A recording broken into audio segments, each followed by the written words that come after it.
Hello and welcome back to TNWKS, the Now We Know show, the show where we discuss a topic of interest, and by the end we will have learnt something new, and hopefully you will too.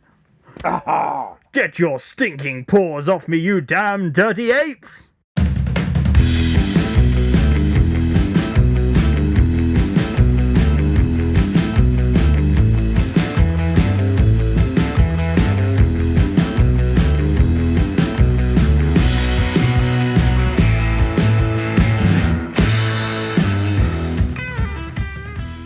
If you enjoy the Now We Know Show podcast, support Zak Wylde Productions on Patreon or join our members on YouTube for early access, ad-free content and exclusive episodes. And in case you hadn't guessed, I'm not Charlton Heston, I am Zak. And I'm not a gorilla, I'm Buzz! I'm Jack. Yay! Yay! And here we are! And our 100th episode of the Now We Know Show podcast. Woo! 100! So if you're viewing this on YouTube, you will be able to see us for pretty much, I think it's the first time. Yeah. Probably. The first kind of officially proper Oh no, 100% we would have done video one. Video Well, ones, yeah. I've got to say these are very hot. Yes. And I think we need to explain why we're standing here, or sitting here in this case for a change, because we're not standing. We're not in the dungeon studio. Wait, we're not? Where are we? We are in the tower studio. Yeah, the tower. We've come from the dungeon and we're upstairs now. Yeah. And we, for those people listening, we're actually wearing gorilla masks and A Charlton Heston mask. And I think that needs to be explained, really. Yes, and that's because we are doing an episode on Planet of the Apes. It's a Superfans episode. Yes. Because we got Jack in, who's our Planet of the Apes superfan. I mean, I'm a super fan of Planet of the Apes, I reckon. Yeah, I reckon I'm a very good fan, I am. A good fan, okay. I'm a good fan. Do you have a box of Planet of the Yeah, Apes see, stuff? that's right. I have one figure from the Tim Burton movie. He's over there. Jack's brought in his my merch God. box, and also has to be said that, of course, we've got a new Planet of the Apes movie that has just come out. I know, yeah. I'm also wearing a Planet of the Apes t-shirt. Does Ooh. that give me extra points? Yeah, well, Definitely. I reckon so. you are our super fan this week, Jack. This is General Ursus from Beneath the Planet of the Apes. Now, I wouldn't have known the name of that character. I would have just gone for generic So there you go. gorilla man. You are not a super fan then. You've automatically been demoted. You've been demoted. Well, you're 1 point above, all right? I'm just slightly below. It's all right. Okay. You're a good fan. I got the main character's name wrong. I'm an excellent fan, and you're like a super fan. And you are Charlton Heston. You were Charlton in Heston. the original film. I'm sitting on a whiteboard in behind me. a really like old mask. Yes, it is. Oh, it is. Poor old Charlton Heston. Honestly, the people who are listening to this on Spotify, etc., they're not going to know what we're talking about. All right, so let's get to it. Okay, but before we get into Planet of the Apes, it's time for Weird and Wonderful. Now, I wanted to do something a little different, as this is kind of like our celebratory episode, being 100 episode episodes. 100, triple digits for the first time ever It's on the taken Now us, We Know what, Show podcast. 2 years to get this far? Yeah, it has, pretty much. I think it was like episode 50 where we did that, the Golden Mile. The Golden Mile. One of my favourite episodes, actually. Which is what we're going to discuss briefly. In this particular segment. Instead of a weird and wonderful story, we're just going to recount our wonderful moments from the past 99 episodes. 99 episodes. Yeah. Can't really recount this one because we haven't done it yet. What was the last episode you were in, Jack? What was the last episode I did? I can't remember. Was it The Exorcist? Was I a super fan on that? Yeah, could Oh, have no, been. I've done one after that. Yeah, you definitely did. That was like 70 something, I reckon. Yeah, I've done one after that. I can't remember. There's so many amazing episodes to remember that I can't even remember which was the last one I did. So, okay, I'm trying to think myself. maybe I should kick something off here, and you brought it up, which was the Golden Mile episode, and I know. It was Hollywood. It was the the Oscars. Oscars. Yeah, there we beginning go. of the year, There yeah. we go. So a few episodes ago, actually. Anyway, and I want to bring up a good memory from that, and Go that for was, I loved that episode where we did. There were a couple of videos in that actually, where we literally recreated scenes from The World's End. Yeah. If you haven't seen that, go and watch it. Make that like a goal to do. That's a really good film, and it just gets better and better the more I watch it. Yeah, It's one I of those agree. films that I would definitely say that is the case. Yeah, I because for me it's like watching my teenage self, and I kind of like associate with that movie a lot. You know, I can see my youth in there. Yeah, and we're lucky enough that we live quite close to the actual filming locations, or the majority of filming locations in the actual film. So we had the opportunity to actually recreate the Golden Mile, which was really Exactly. And I was in it. Yes. yeah, that's true. So there you go. You're in the end sequence, I'm weren't right you? at the end. I'm in the post-apocalyptic part. But that was good fun. Cool. Buzz, what was your favourite episode? What out of the 99? the 99 episodes? You've been in all of them. Well, I have. I think standout moments. There's been so many where I've just been in absolute fits of laughter. Yeah. And one that stands out. It's actually probably not a great episode overall, but one that always comes up, and that's Zach when he was taking us on that journey. Oh no, not that one. Doing an adventure game. Honestly, listeners, viewers, I apologise for that episode. And If you actually it just completely fell apart when we got tackled by the nubbly women. if you're interested in the nubbly women and what that's about, go and listen to episode 6, the fantasy adventure game Fail. Wow, that was an episode. I look forward to one day meeting a nubbly woman. Good grief. So do I. That was quite fun, yeah. But there have been so many great moments. Any other ones that are sticking out? One of my I love obviously those two choices. One of my favourite episodes was actually the folklore one we did of Hertfordshire. The giant. Yeah, The one we went on location. Yeah, so that was we pretty cool. each picked a story, a local sort of folklore tale that we found interesting, and then we actually went to the location. That was really exciting. Yeah. Yeah, I really liked that episode. That was really cool. And again, that had sort of visual elements as well. And obviously, I'd like to thank all the guests that we've had in over the past 2 years, but some of the group ones that we've done where they've been taste tests. The mince pies. I don't think I'll ever eat another mince pie in my life. Then we get through 52 mince pies. Oh my god! And the cider and sausages Cider and sausages was good. The chili sauce. Oh, the chili sauce one. Jeez, I suffered the next day from that one. I'll tell you. But I think probably one of the earliest ones, not the earliest, but memorable ones, was the beer drinking, the tasting the beer. Oh yeah, no! Because that was Elvis juice, wasn't it? Zach never drinks, and he was getting at drunk. that point. I never drank anything. We forced him to drink all that beer. That would have been like early, like episode 5 or something. 4. That was episode 4. And episode 50. Obviously, we're like fully into it. 12 pints. This podcast basically just Zach's journey to becoming an alcoholic. Right from the beginning. It's all a big conspiracy, isn't it? He was slurring. It was hilarious. That was fun. And okay, that's why we are on the soft drinks now. Perhaps on that note, the ape bring up the conspiracy thing. We have done a fair few of conspiracy theories episodes, but one that has perpetuated throughout the entire 99 episodes of this podcast. It never gets flat, does it? We keep bringing up the flat Earth, don't we? Flat Earth. You can't escape it. No.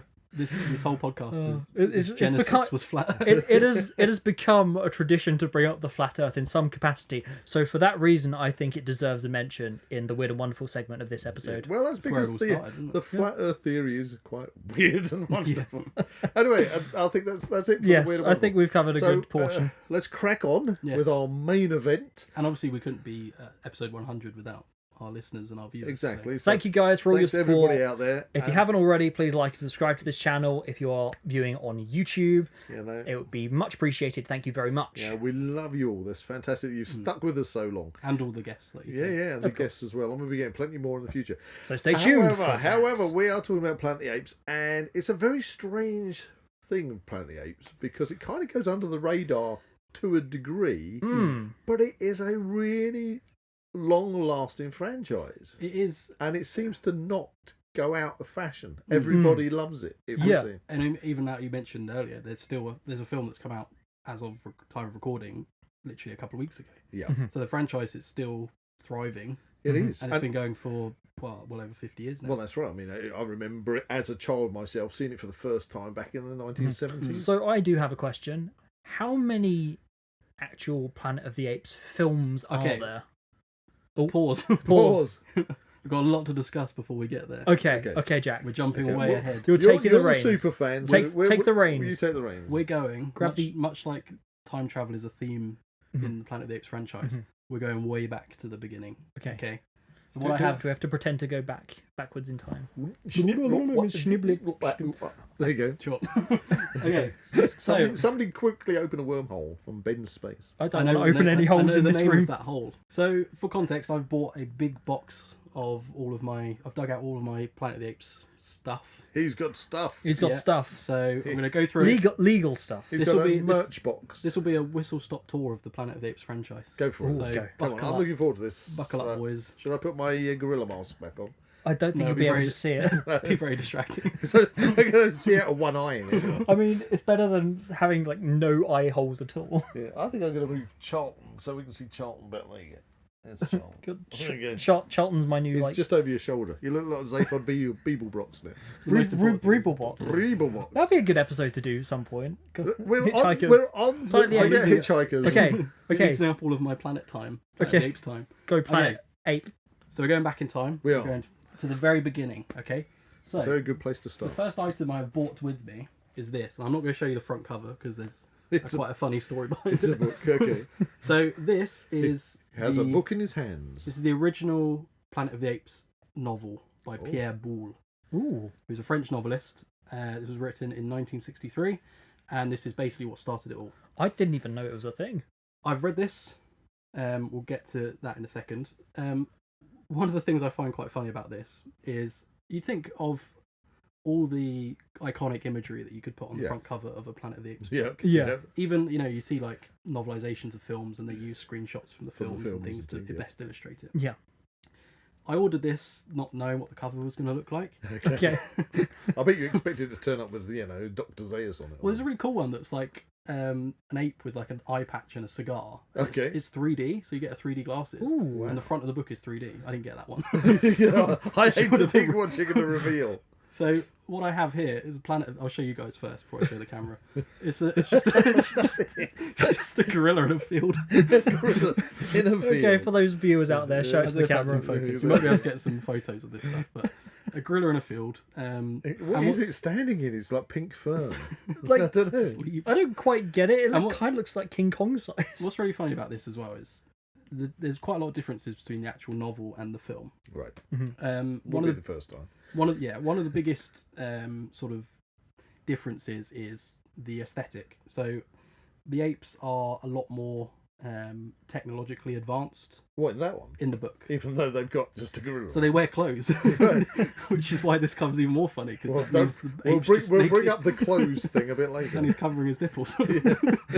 Yeah, really they- odd Maybe, cover. maybe they photographed him on a naturist sort of camp out or They, something. they had to make it family friendly. Okay, Just a super odd Cover. cover for a Planet Apes. it's very Anyway, generic, isn't it? Anyway, so that's Um, the start, the book. yes, as you can see, it's only a pretty small Paperback. book. Yeah, I got through this in about 2 days. Yep. Really, really good. I recommend it to any fans of science fiction. If you're a fan of the Planet of the Okay. Apes franchise, I'm and gonna you've have to not read the it. I've never read that, so I'm gonna have to read it. book. Yeah, so it's a French novel. So It's not in French. It's though. not in French. Damn. Would have taken me more than 2 days to read it. We follow Ulysses, Right. Okay. Ooh. who is basically George Taylor, Charlton Heston's character. Okay. Ulysses Moreau Okay. is a French name.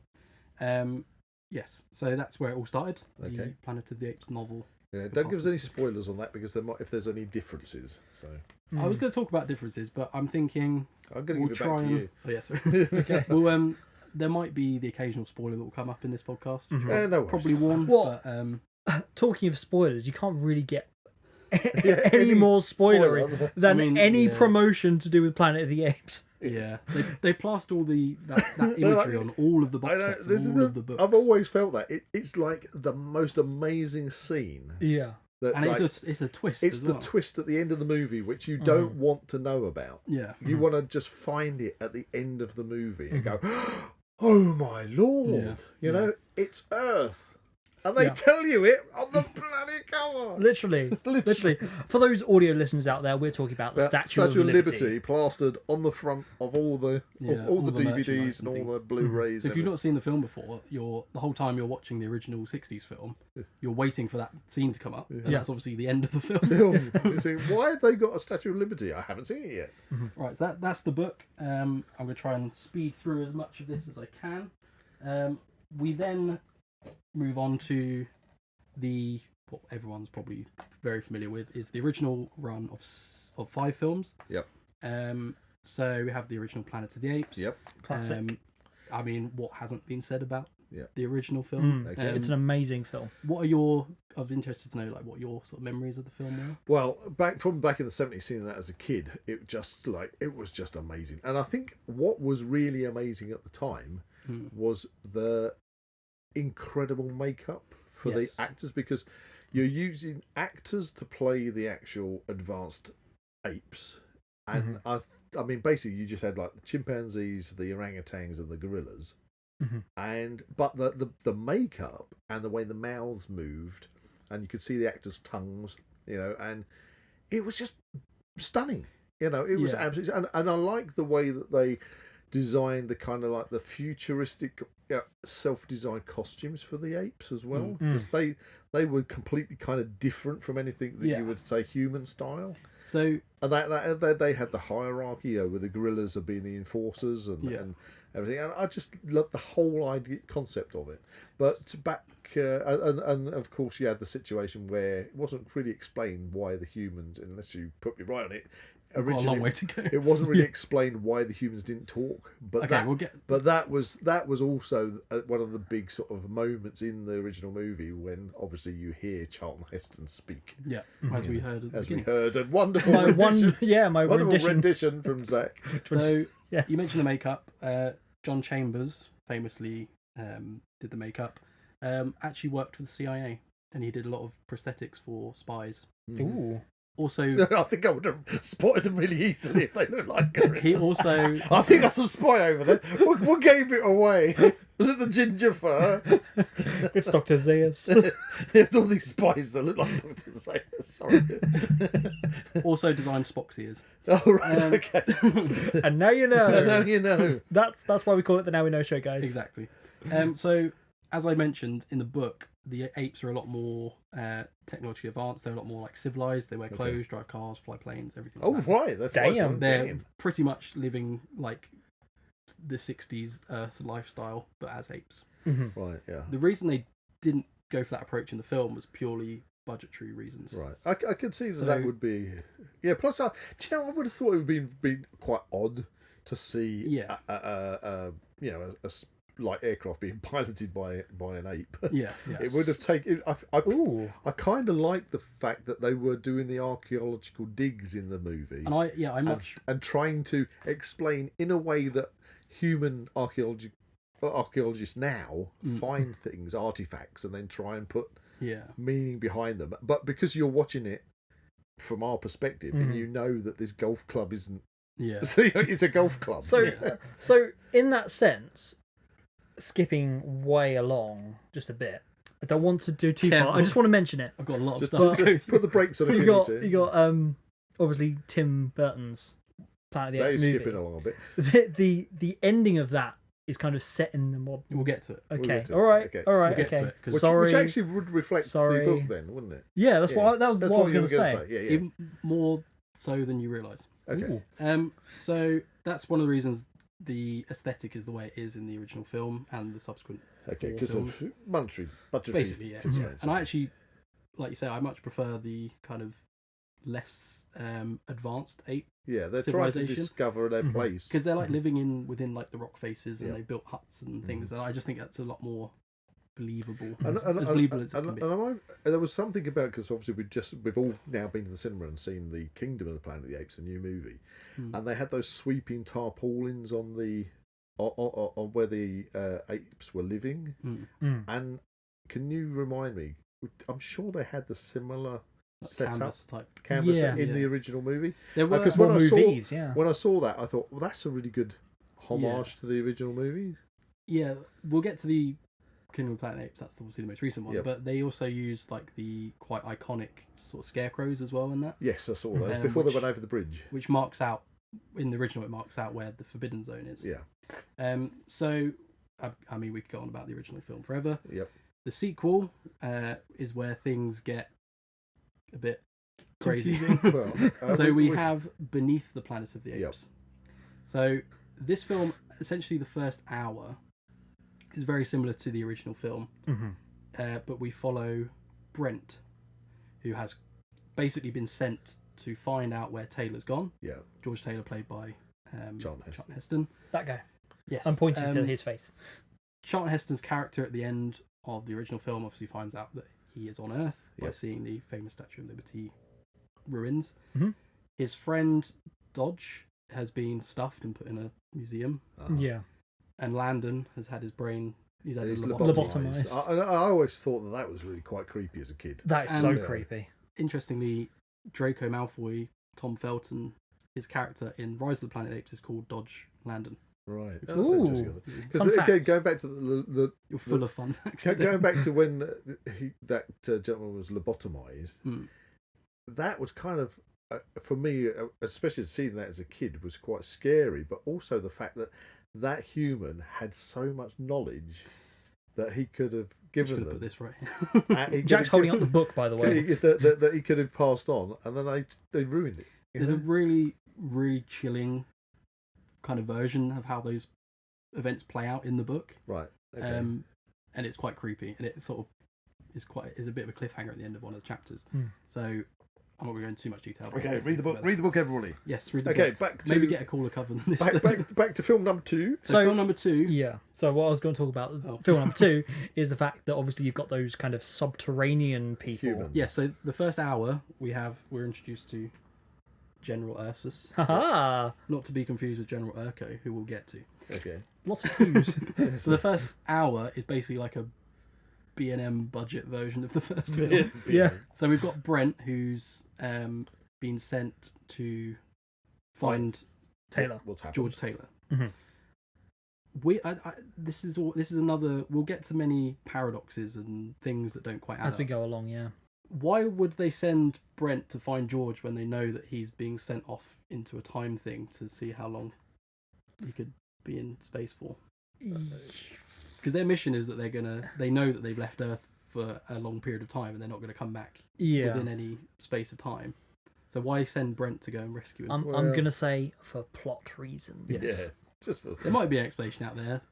I've got lots of expanded media. Maybe that's what the prequels are for. Maybe we will finally get an answer eventually. So, the last hour and a half, or actually last sort of hour of Beneath the Planet of the Apes, we discover that there is what's called the Doomsday Bomb, or known as the Alpha Omega Bomb, which is buried underground. There is a cult of underdwellers, followers. They're kind of, if I remember, they're humans who have mutated, but they've got the power of telekinesis, haven't they?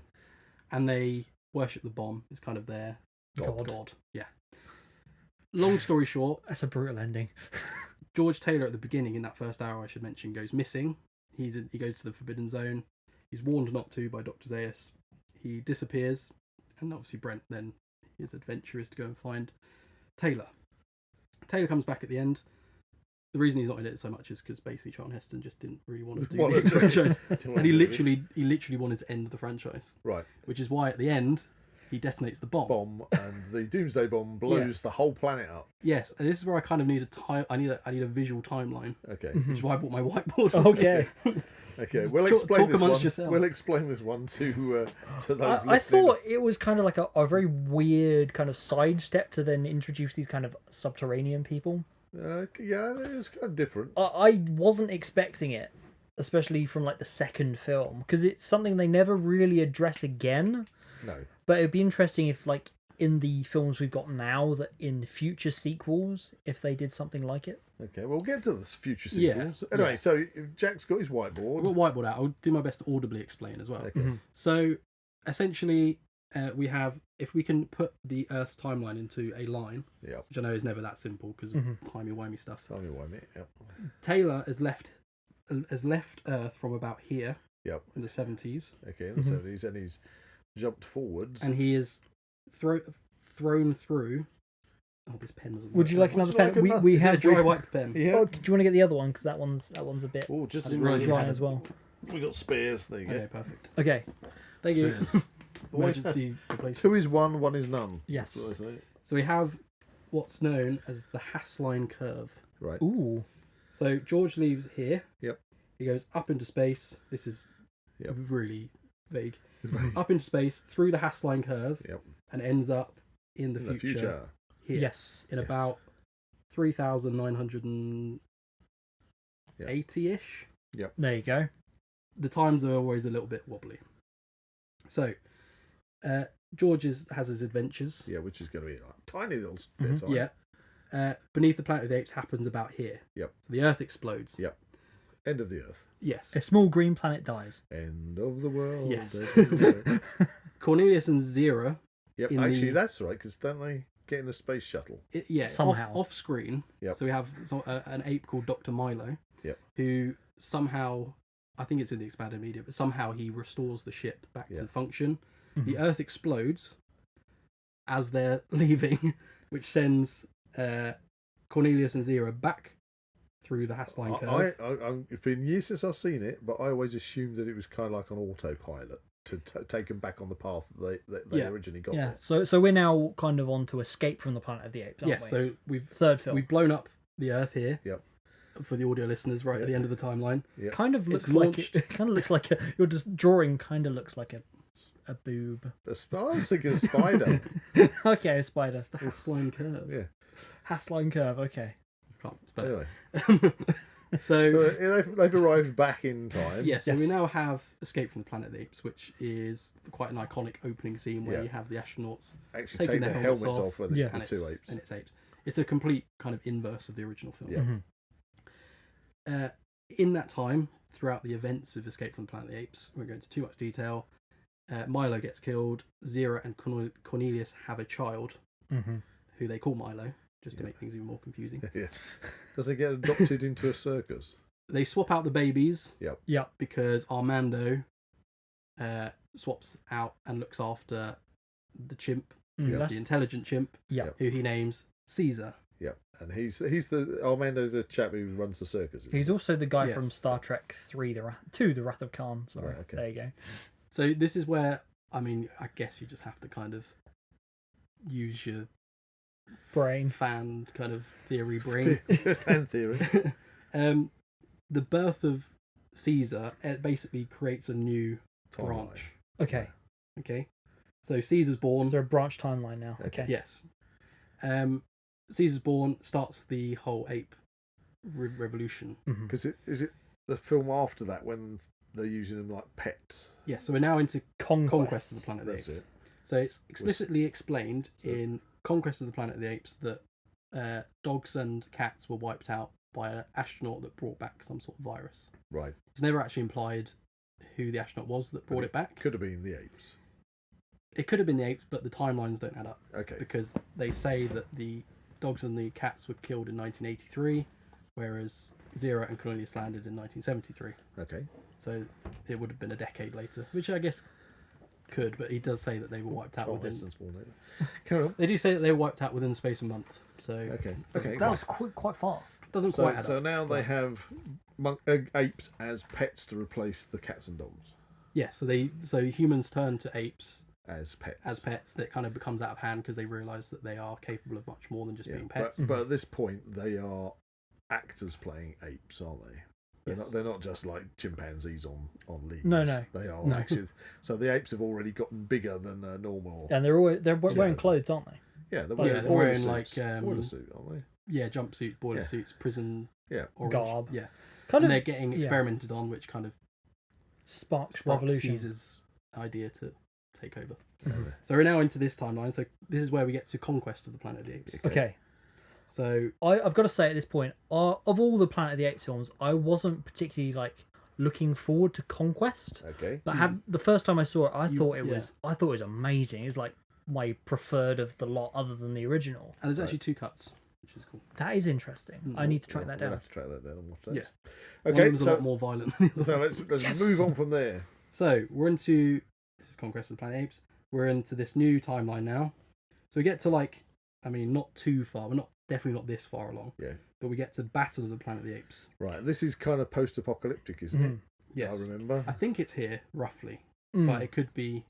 Yeah, it's set it's- before the original one, isn't it? Yeah. Yeah. But on this new timeline. Yes. So we have humans that can talk, don't we? Yeah. So there's still bands of humans left. And aren't they living in the wreckage of the cities? Yes. That's right. There is interestingly a deleted scene in Battle for the Planet of the Apes, The Battle for the Planet of the Apes, yeah. where we actually do see the Alpha Omega bomb again, Right. which isn't in the theatrical. Oh. Okay. Um, Yes. So this Yep. is, I mean, for the audio listeners, I apologise. I'm trying to. Yep. It looks like a hat now. Your little description. Yep. So that's kind of the original series of films. Yeah. We never quite get past this point in No. the series. No. It sort of just ends. We see a glimpse of the future, possibly in this area here, where an orangutan is teaching humans and apes to live together as one. Right. Okay. And where do we see that? What do you mean? Where do we see that? Where scene? did we see that scene? At the end of Battle of the Planet. Right. Apes. Okay. So that's the very last scene we see. Right. That could be very much here-ish. We don't know how far Okay. into the future that is. Okay.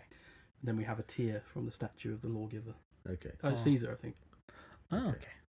Okay. Somehow. I think I recall that scene. Fun fact. You can actually get a I think it's a Funko reaction figure of the lawgiver statue. Cool. Okay, so that's our timeline. Yeah, that's timeline. We might come back to that. Okay.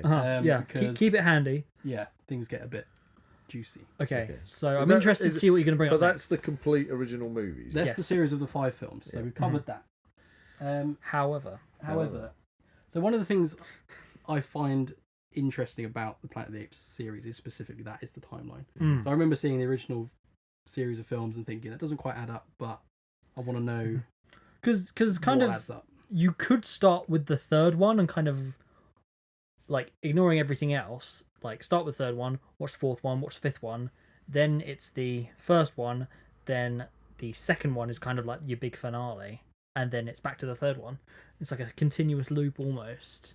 Not with ish. the branching timelines, though. Not with the branching timelines. Okay. Now, obviously, this particular episode is also about you being a super fan. Yeah. So at this point, I've got to ask you, what got you into Planet of the Apes? Because you obviously are now We've pretty reached the much- half-time point. I've still got a lot of stuff in the box. Do you want me to go through this? Well, Do you're it. obviously very clued up on Planet of the Apes. So I kind of what Let me was get all it? this. Let me get Okay, all this. okay. done. Let him get it out. Yeah, on let the him bus. roll. let him. I know. Him. I was Let briefed. loose. He's going to whip it out and show us. It's going to release. Okay. I was briefed before the episode that we wanted to keep this under an hour, and I'm really conscious of time. No, don't worry. no, don't worry. don't worry. Just go. It's- Okay, I'm it's really, fine. really enjoying it. Absolutely it's fine. good fun. So something We're I all picked learning up stuff. a little while ago, actually. It was a book that I thought would answer all of these questions, Yep. and it certainly does. Right. Ooh. It's called Timeline of the Planet. Oh, Apes. Oh yes. And this is a big chunky Big book. chunky book. Now that is a much Um, more impressive front cover. Yeah, it's really It's cool. like is he playing chess or something? With the Alpha Omega bomb. Yeah, So this is by a chap called Rich Handley. And basically what Rich Handley does, he specifies at the beginning of the book as well. He's not trying to make any sense of the timeline, but he's okay. basically trying to put all of the events that happen in To some kind of chronological order. the best chronological order as he can. Okay. So I it think takes- he sounds like a bit of a super fan. We should get him on the podcast. Yeah. If you're out there and you listen to this podcast, please get in contact. We would love to get you on. So actually, through reading this, I actually found out something really interesting, which we'll get to later. So this covers animated series, book and record sets, comic books, trading cards, e-comics, theatrical films, storybooks, magazine articles, novels, promotional newspapers, recorded audio fiction, Gosh, he's gone way beyond just Yeah. movies. short stories, television series, unfilmed scripts and stories, Oh my goodness. video games, and Blu-ray exclusives. So I was going to ask you about the TV series because obviously we had the 19. We'll get to, The 19. So we're going to get we'll everything. get to it. We'll get to everything. We'll cover all the bases. Because we're getting, So I really love this book because Okay. I've poured over this like several times after watching you some of poured the over films. it with your ape-like paws. After watching some of the films, I'm going, oh, that's an interesting line, or even, which we'll get to, reading the books, interesting kind of story developments and characters, and I'm like, where do they kind of fit in to the Yep. whole narrative? And Wow.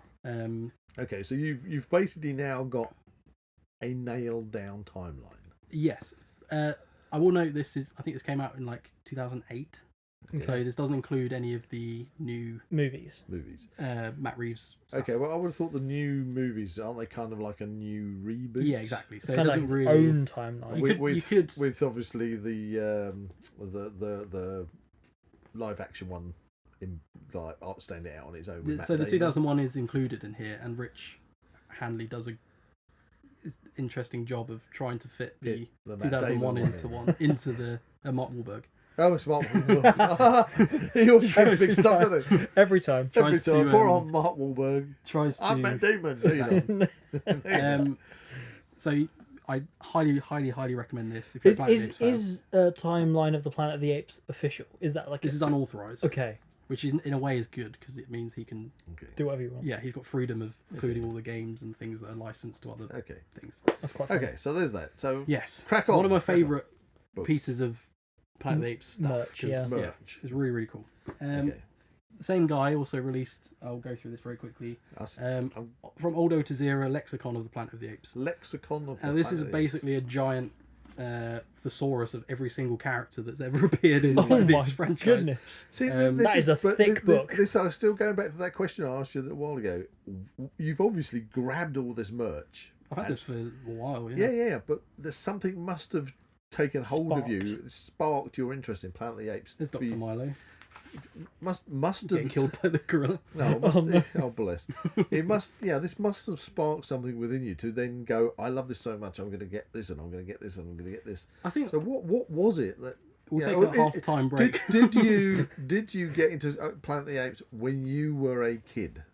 Was it so? Yes. So that Yeah. like me watching the Planet of the Apes as a kid, it must have just. So I'm sorry to interrupt, but would that be the original Planet of the Apes or?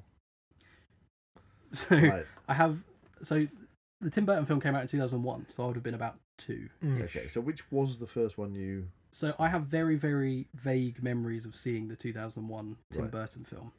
And I've got the actual DVD, the original DVD that I had when I was a kid. And I have really vague memories of it. And I remember the chimp at the beginning in the spaceship and it being a bit scary for a kid. Oh bless. And it wasn't till probably I was probably about 7 or 8 that I caught the original Planet of the Apes on TV. Right. So the 1968 Yeah. Planet of the Apes. I mean, I was a kid, so I probably didn't even think about it being the original Connected Yeah. remake. Thing, yeah. And it wasn't until later that I obviously rewatched the 2001. I then caught Beneath the Planet of the Apes on TV, perhaps a couple of years later. And I Lucky was you. Always. Yeah, they used to put them on the TV all the time. It was 100% on TV because I don't own it in any other capacity. I never caught them. The only one I'd seen for so long was the Tim Burton one. Yeah. It took me forever to actually get round to seeing the original. Okay. So And I remember the ending being like, what is going on here? Like, why are there like mutant people now? Yeah. And I mean, I've got Beneath the Planet of the Apes t-shirt Yep. on. So, but by this time you must have been. and I think it was that ending that I was like, what is going on here? Okay. And again, I caught Escape from the Planet of the Apes on TV. So I saw the, this was probably a few years later, seeing the spacemen take the helmets off and then being apes. And not putting any of this stuff together, but knowing it was all having part no of the same. timeline of that. Yeah. So if I'd have had this book, Yeah. I'd have been like, okay, that makes sense. It still doesn't make sense, but That's a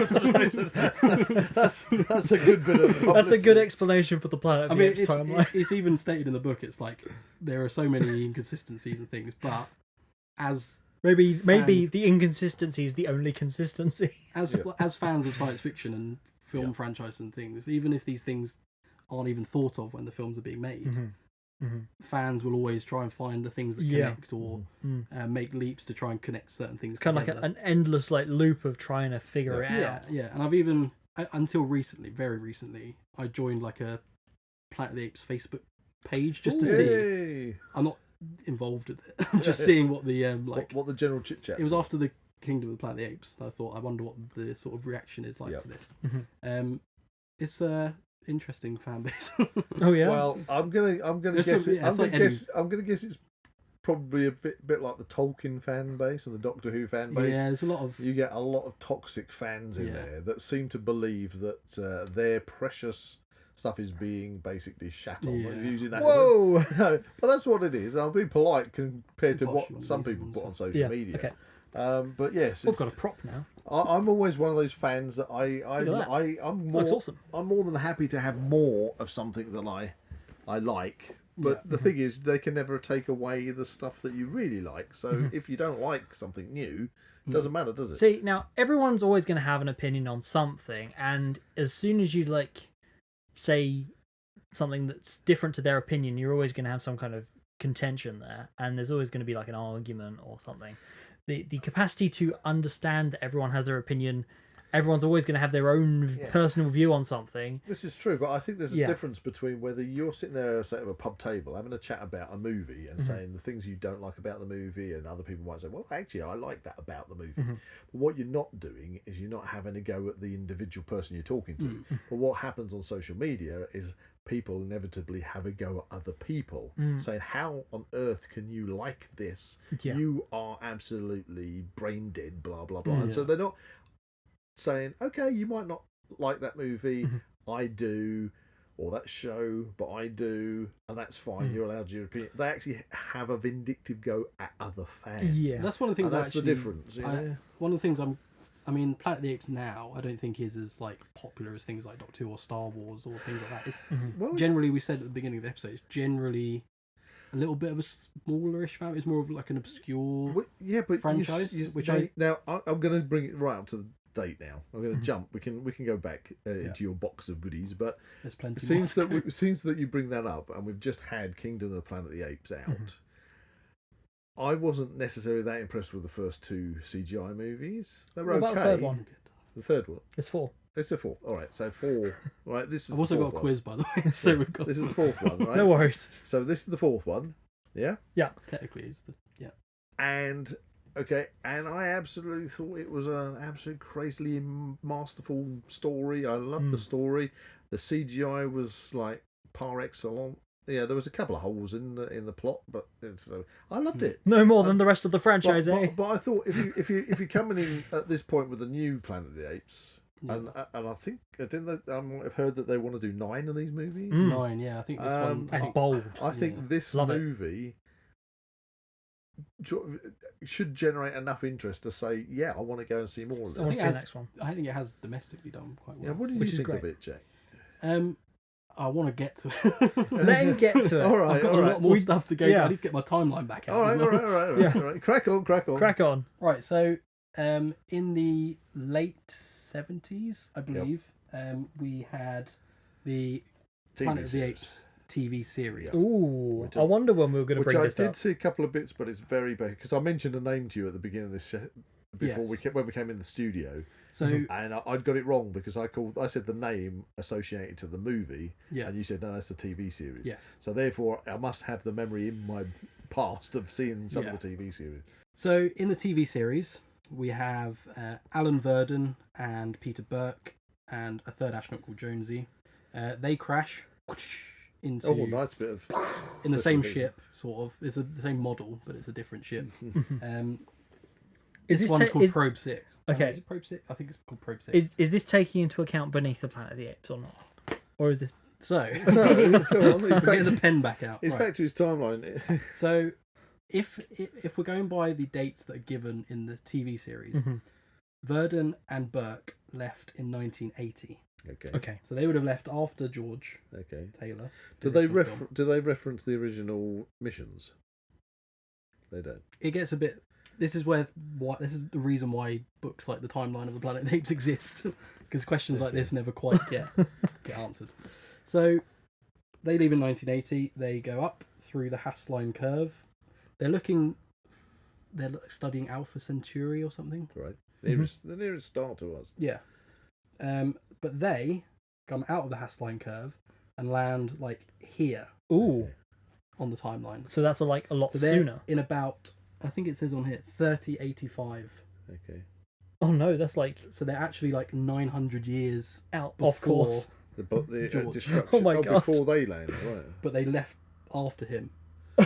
I love this. Well, no, we covered this in the time travel episode because time is relative to the speed that other things travel at. So it's quite feasible. But that you can leave after somebody else but arrive before them.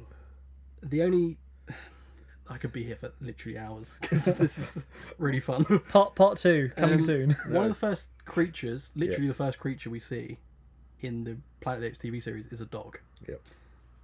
So they can't be on this timeline because the dogs have all been wiped out. Right. So it's implied that they're still in the original timeline. Yep. I mean, that's as close as we get because there's dogs and cats. So Okay. Yeah, but we implied that the cats didn't get wiped out in this timeline. I'm going to be... Yeah, but that's the thing. It's like they bring out TV shows from films, like you watch Logan's Run, and then they bring out a TV series from Logan's Run. And the TV series are not always designed in the same fashion as for people that have seen the film. Yeah. Or maybe they've not quite got the same rights, or they've just decided to do a different screen play or rewrite it slightly for TV audiences. So I don't think I would have ever taken it as being anything more than just another interpretation, unless they'd mentioned the original astronauts in it to link it up. So it would have just, for me, it would have been a... They mention... So the Dr. Zaius... Yep. Again, Dr. this is Zaius, why Dr. Zaius. Dr. Zaius. There's a Dr. Zaius in the TV show. You should but sing that every obviously time he says it. We should. We've established that there is one in One- 900 one years. what? 900 years later. Yeah, there's one what? Dr. Zaius. Dr. Zaius. Dr. Zaius. Dr. Dr. Zaius. Sorry. So, again, that's another confusing thing as to why there's characters called... And there's a character called Galen in the original film who's Yep. a doctor. So, like you say, I think outside of the whole fandom brain, Yep. they're just different interpretations. Yeah, different But interpretations. crazy fans like me have tried to piece this all together, Well, I mean, which is the fun bit. I like your diagram. Yeah.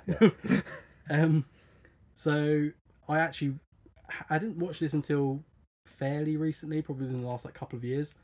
Really, really like this. Really. How many Really, episodes really are like in this. it? There's 14. That's okay. Only 13 were broadcast. And there's Okay. an episode called The So the Liberator. adult one as well. Then. Is that The one that wasn't broadcast. there's an episode called The Liberator, which was never aired during the show's original run. Okay. I believe it's due to it being quite politically similar to the Vietnam War situation, okay. which was happening at a similar time. But isn't there... Because that's interesting, because I remember seeing something called, the Forbidden City of the Planet of the Apes, or Liberty, Justice, and Retribution on the Planet of the Apes, or something. Is that some combination of these episodes as a TV movie? So Here we go. I might have to go back into the box again. I think Okay. I think you're definitely proving yourself as a super fan. So, okay. There's 14 episodes. 13 were broadcast. There were several episodes that were combined. So they'd take 2 episodes, stitch them together, and create what's called a telefilm. So it'd be a film that would broadcast, I believe, NBC Right. in America. And these would be TV movies, but they're just made up of 2 episodes. So that's something I caught here, just casually on the TV. Yeah, Thinking that they were a movie of Exactly. their own. Yeah. Exactly. I don't think I've tried. I don't think you can actually find them on physical media other than purchasing them as an individual series. Right. So what's interesting about these telefilms, and I actually learned this from the timeline of the Planet of the Apes. Yep. He keeps flashing the book for those people that are listening. I've got 30 seconds to finish this. No, okay, so, keep going. Keep going. So these telefilms Yep. there was additional footage filmed with Roddy McDowall as Galen. Yeah, okay. I'm moving my timeline back out. Yay! So basically, at the beginning of each telefilm, Galen would speak to the camera, and he would speak to an astronaut who had landed and wants to hear the tale of Verdon and Burke. Right. So at some point, we have more astronauts that have left Earth. But they haven't been... from a POV perspective. And they've landed. At some point here, you don't know when, let's say a similar time, Okay, and they've landed. gone through the Hasslein curve, and they've ended some period after the TV show has ended. Right. At the end of the TV show, it's never established whether Verdon and Burke actually ever got home. Galen, in these telefilm additional scenes, explains that they did in fact get home. Right. So Verdon and Burke at some point in this period of time gone back through the Hasslein curve and ended up back where they started. Crikey, this is now looking like some kind of octopus. Yeah, so This it's like a timeline. spider. But this, again, we're using this as the main timeline, but it could be. I've got to ask you, the Hasslein curve, is this based on science, or is this a name that's made up specifically for the movie? So there's a character called Dr. Otto Hasslein, who we meet in Escape from the Planet of the Apes, and it's kind of his theory. Oh, right. Okay. So But we also have in the animated series Return to the Planet of the Apes, we have a character called Stanton, who has a time thrust theory. right. And it's never really explained as to whose theory is Okay. the one So that's... what we're talking about is we're talking about an author's basically made up. Yeah, it's not a real No. as far as I'm aware, the Hasslein curve isn't. A real It's thing. for the movies. Yes. Okay. Um, Now he's mentioned the animated series now. So Oh, yes. I did not even know that there was an animated series. So I don't actually own that, which is annoying. You don't own it. Oh, no. Because it's Jack. only really, really difficult to get, and it's region 1. The we spider. know. 1, 2, 3, 4, 5, 6. It's got 8 legs at the moment. If you stick in the animated The one, spider it's of going the to be Planet of the Apes. it's going to be a mutated spider. It kind of looks like some kind of like jockey hat. I know where you're coming from. It's one of those sort of like ink blob things. You got to look at it and decide what it Yeah. reminds you of. But I'd say I genuinely think the TV show is one of my favourite parts Okay. of the whole franchise. Mhm. I really, really love it. Alan Verdon's probably one of my favourite characters. General Urko is the guerrilla general Yep. whose whole character is basically just tracking down Verdon and Burke. Brilliant. Every episode is basically self-contained, so you only really need to see the first episode to establish the How they got situation there, that yeah. they're in, and then every episode they'll stumble across a farm with an ape in it who needs help with something, and there's an episode with sharks. Oh gosh! Ooh. Do you know Sharks. you're bringing back a memory? Now you've watched the whole series. Yes. Was there one where the ape farmers, their crops were getting washed away, and so the astronauts showed them to furrow their lands around the hill so Yes, the water. yes. There That's one of the you early go. episodes. Yes. I remembered it. I must say, I'm That feeling left out flashback now. from the 70s. That That's did. amazing. I saw it come back through. Wow. And Oh. their cow's dying because they think that the humans are the curse of the cow. Right, If okay. a human's present, then all your livestock will die and things. I can see how. It's genuinely, Yeah, that is bringing back genuinely memories. really, really I cool stuff. must have watched it then when I was a kid. And Wow. if you want to technically add like the telefilms to the series of films, When did that come out? I believe it was 1970. 77, 78? 1974. 74. So right, okay. So Okay. that would have been John Pertwee's Doctor Who time. Yeah. Yeah. So I would have. Yeah. But that's a memory to have. That is. It's interesting on the back it says they crashed from 1981, but in the actual opening credits it says August 1980. So even Yeah. the box is no. confused. Oh, I love that. I love Okay, that. moving on. Um, You still got your box of yeah. merch there. 100%. If you haven't seen this series, track it down. There's some amazing like adventures. Fantastic. There's a episode called The Legacy Okay. where our heroes Verdon and Burke go underground and actually find a computer with a hologram message from a Okay. scientist from the past Oh, blimey. wearing one of the Underdwellers things from beneath the Planet of the Apes. And he explains to them that they've in the whole fall of humanity, they've buried all of their scientific knowledge in various vaults around the world. Right. But the series never gets to the point where they go and look for them. That kind of almost has a reflection on The new one. New movie. Yeah, but that's the thing.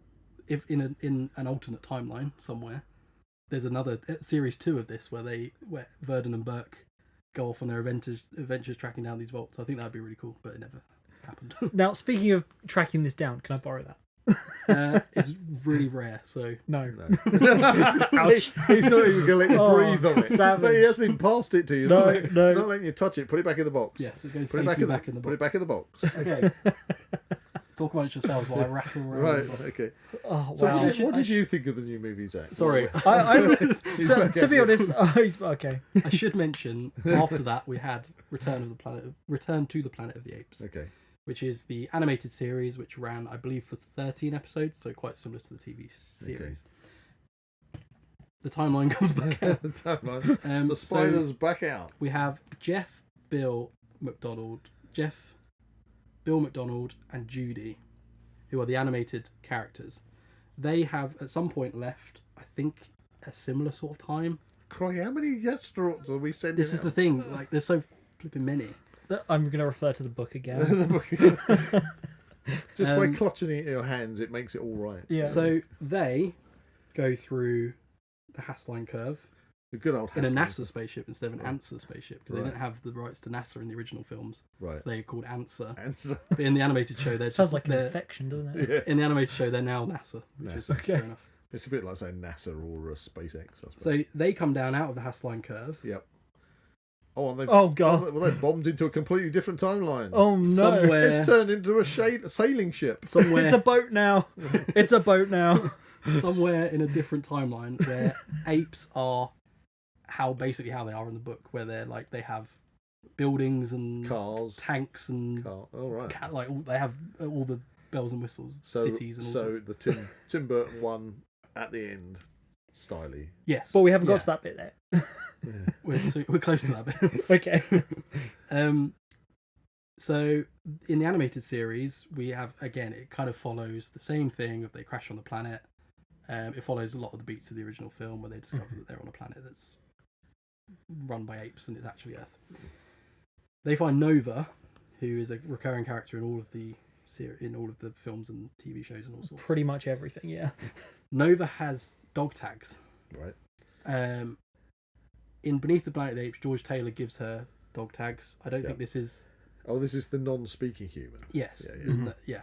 I don't think it's necessarily relevant, but I think they probably took inspiration from that scene. Right. They find Nova. She has dog tags. She has dog tags from an astronaut called Brent, who apparently left Earth in 2190 or something. Okay. So he's like over here somewhere. He's over there somewhere, right? And he's left. He's going up the spinnaker. He's gone into the Hasslein curve. He's come down somewhere like here. Okay. And he's basically been living with the human characters. The dumb humans. Yes, and he's fallen in love with... He's done the George Taylor thing. And the animated series is them trying to find Brent. What's confusing about that is the guy from Beneath the Planet of the Apes who left here and landed here to help George is also called Brent. Okay. So It's like Dracula movies and people called Paul. It's thought that he is... Because he's like 100 years after they left, that he's left, but he has landed before them. Okay. Is some sort of relation to Brent from Beneath the Planet of the Apes. Okay. So he's a descendant of some sort who also became an astronaut. The only issue with that is I don't think he's on this timeline. Right. Whoever this Brent is, and possibly even the Bill, Jeff, and Judy. I don't think the scriptwriters probably even thought about that. I don't think they came from that timeline. This is a superfan talking. Because I love this. He left Amazing. in like 2196 or something. The apes would have been well in charge by that point, and the humans would have been like gone. You've been told, Buzz. Yeah. So how did he get all the stuff to go up? And yeah. Well, there you go. That's the animated series. Okay. It's also really good, but a little bit more childlike. It's the scripts are really good, which we'll get to because I've got them. The actual animation style is very simple, and I think it was at the time where animation was they were trying to save money, so they back in the 70s they did an animated series of Star Trek as well. Yeah, is it that similar? Similar where it's like a still image, but the mouse will move, and then it will like they'll reuse like the cells, same cells. Again. So people were running away, and it will use like the same people. Yeah. I get to what you're saying.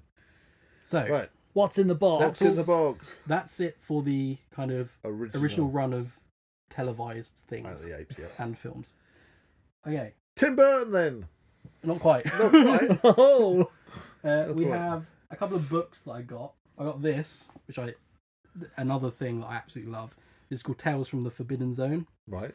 And this is essentially, I'm not sure how many actually there are, 16. So 16 short stories that are set in and around the world of Planet of the Apes. This literally confirms that it's a multiverse. Right. This book, because there's I can't remember what it's called now.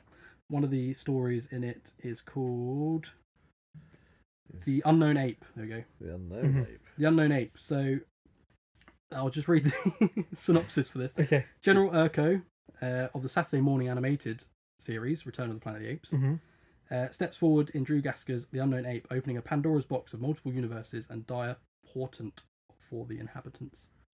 So this features literally Urko finding the Alpha Omega bomb, or their animated version of it, which is implied that it's still a thing in the reanimated series. Yep. Return to Planet of the Apes. Drink every time I say Planet of the Apes in this podcast. I think we would be drunk by now. Yes. So we have the new drinking game. So in this one story, basically he's about to launch the bomb. Okay. Or no, he's kind of like trying to harness its power. Okay. The bomb. Who burst through the door? But Alan Verdon, Burke from the TV series, Caesar. Oh, right, Caesar. Bloody everyone turns up. Which Everyone says And Caesar? they're called the Travellers. All right. So they're like a band of like multiverse hopping characters from the Planet of the Apes series. Genuinely, this is like the coolest book I've ever read. Oh wow. Which, yeah, even at the end, I think they explain. Sounds like an episode from Red Dwarf. I was thinking it's like something we'd see on Disney now, based on Marvel. Yeah. Yeah, so he explains the whole lanes on a motorway thing, which is explained in a couple of the films. Okay. While there were indeed an infinite number of timelines, they had moved forward within their own, hadn't they? If then Caesar had altered destiny, should they still exist? Right.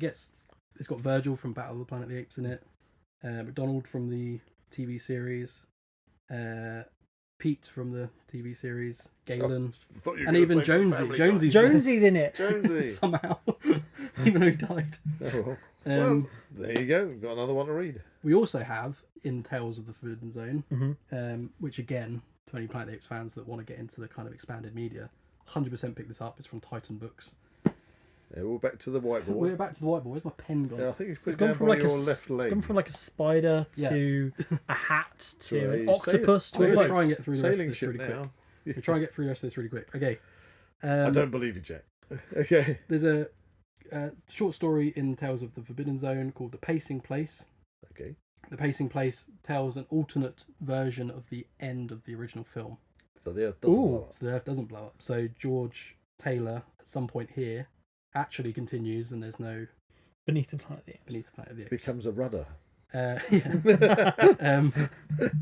Actually, quite a cool short story about him sort of starting up a new human civilization and teaching them that people should be nice to each other. Nice. Wow. No, that's just fantasy. Sorry. That's total fantasy. You've lost us now. Never gonna Jack. happen. Human beings being nice to each A other. step too far. There's also a short story in here where a young Cornelius encounters a tribe of baboons, Okay. because we haven't actually figured out where the baboons went. That's the thing. You realise there's no Do now. Budgetary constraints. Budgetary constraints. there's no baboons, orangutans and gorillas and chimps, but no baboons. No baboons. No, well, actually, to mention the baboons, would you? I'm not quite sure on my apes, but are gibbons apes? Or I think monkeys? gibbons are at some point. What about explained. what's the vicious ones? The ones with the big teeth and the long noses. They've got the blue and red bums. Baboons. Baboons. Are they apes or are they monkeys? Oh, they're in this. They're apes. It's interesting.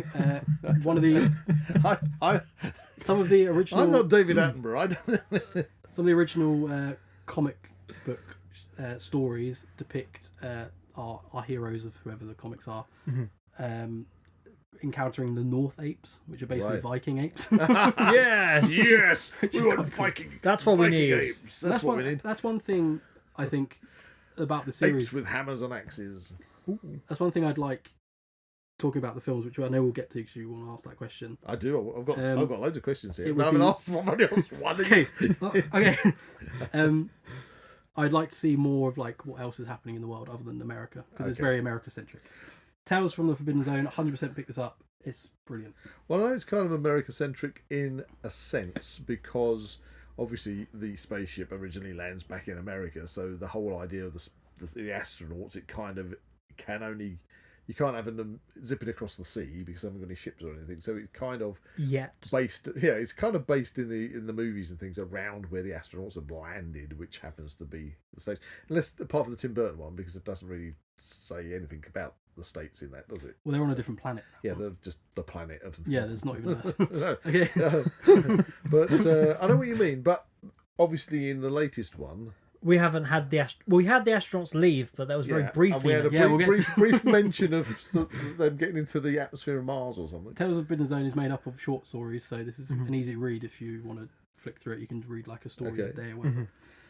Who would have Tales of the thought the Forbidden Zone. franchise of Planet of the Apes would be quite so big? Wow. So, It is bigger than I had ever thought it would be. Yeah, all the stuff I've gone through down here. he's back in his box, listeners. So we then, I don't know what I don't know what to get to next. We'll go Just- for another book, Another book. Death of the Planet of the Apes. Oh This is no! fairly a fairly recent one. This basically explains what happened to George during the events of Beneath the Planet of the Apes. Right. Because he disappears until the end Before of the film. planet blows So up. Okay. this book essentially So explains... George is Taylor. Yes, George Taylor. Okay. Charlton Heston. That guy. Yeah, sorry. Charlton Heston disappears. This explains everything. Okay. I also believe it touches on how Milo rescued the ship to get back. To get back, because that was underwater, wasn't it? There's also one called Conspiracy of the Planet of the Apes, which I haven't read, but I think takes place before this. Okay. Right, moving on. Okay, we have these, He's in the box. He's in the box. which leads us quite nicely into... Wow. Oh my goodness. goodness. Which leads us quite nicely into the Tim Burton one. Okay. These are, again, from Titan Books. These are essentially novelizations of the films. So Conquest of the Planet of the Apes, Battle of the Planet of the Apes, and then the Tim Burton one. Okay. These are novelizations in little, nice, compact, Okay. tiny books. Tiny books. Little thick books. Thick- I've only got volume 2, 3, and 4 because Okay. the first one is blooming hard to get hold of for some reason. I don't know if it's out of print, but that one contains the first 3 films. Okay. Really good. There are slight sort of Easter eggs and changes and things that never made it into the films, which are all explained in Timeline of the Planet of the Apes, which some things are just mentioned, or dates and things which help place things together. Does that mean somebody could, if they got the rights to write a book about Planet of the Apes, and they go back and write some completely different timeline, that would screw up this time? They'd have to rewrite his timeline. I mean, when I read that, when Just I to be read, annoying. I mean, this is out of date anyway. Exactly. yeah, when I read It's that, an out of date timeline of Planet of the Apes. but it's a nice like Yeah, I know what you're saying. because it includes enough that you Yeah, enough. Yeah. Volume 3. This is where things get a little bit sketchy because, as I mentioned, the TV episodes were combined into telefilms. Yeah. These are TV episodes Telly. that are combined into books, but they're different episodes that have been combined. Okay. My head hurts now. So there's 4 stories in here. They're all made up of stories from the TV series. One of you will be asleep by the end of this. No.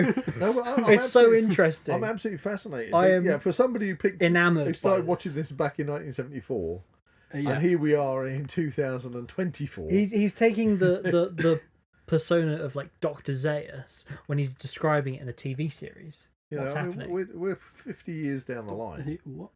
Well, like you were describing in the TV film versions of the Yeah. episodes from the series, that there was bits with was it Galen? Galen. Galen. He's Galen. Right. Yeah, I nearly got you out there. So, That's a nickname, is it? so for Galen. example, we've got Journey into Terror, which is made up of the episode The Legacy, which I mentioned earlier, and an episode called The Horse Race. Okay. Whereas the telefilms are made up of The Legacy. I And love the something way else. they managed to teach apes to ride horses, by the way. Yeah. It's called acting. Okay, that's volume 3. But they just acted as if they could. Yeah, they just acted like they could ride horses. That's volume 3. The same applies for volume 4, which It's is a Marvel slightly thinner. This is made Slightly. up. This is made up of the stories from the animated Return to the Planet of the Okay. Apes. Okay. So if you watch the animated series and you want to know a bit more, Read the book. read the books because they have bits and Yes. stuff. You must It's have. like watching TV but in slow motion. You really are a super fan of You're like Planet of the Rucker from the new film, collecting all the books, Yes, all the history. Apes. Yeah, it's Rucker. Yay, All right, so we're we've got the there. Tim Burton one. An hour later, Tim Burton made the reimagining. He called it his reimagining. It wasn't a remake. It wasn't a reboot. It was a reimagining. Yeah, no, and I did watch it as a reimagining, and to be honest, I liked it. I think it got pants by a lot of people, but I mean, I thought it was nice. This was obviously the last example where they used ape masks, and in this, I thought they did an absolutely amazing job The makeup with the artist. makeup and the suits and the costume design and everything like that. that is the highlight of this film. I mean, story wise, it's a bit pants.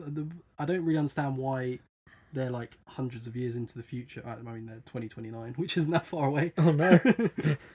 They're in 2029, but it's a very advanced 2029. Mm-hmm. But they're still sending chimps instead of like robots. I don't really understand what the Because they have they like, needed to. they have like the ability to send these robots into the I don't know if they ever call it their version of the Hasslein curve. Yeah.